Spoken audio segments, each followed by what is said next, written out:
నీ జీవితానికి కర్త సాతాను కాదు, నీ జీవితానికి కర్త ఈ లోకము కాదు. నీ విశ్వాసానికి కర్త, కొనసాగించేవాడు ఒకడే ఉన్నాడు, ఆయన యేసుక్రీస్తు.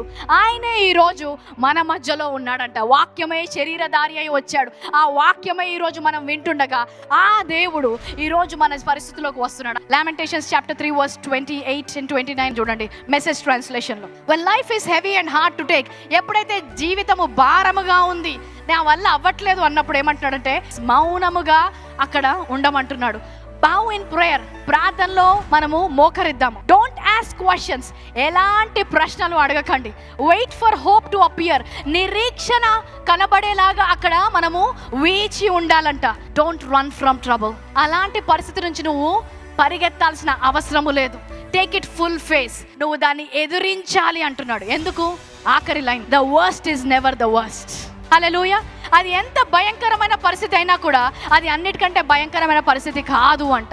నువ్వు జీవితంలో ఎలాంటి పరిస్థితులు చూసినా ఇంతకంటే దారుణమైన పరిస్థితి ఏదైనా ఉంటుందంటే అంతకంటే కూడా దారుణమైన పరిస్థితి ఉండగలదు, కానీ నీకు మాత్రం అది దారుణంగా ఉండదు, నీకు మాత్రం అది భయంకరంగా ఉండదు. The worst is never the worst for the believer.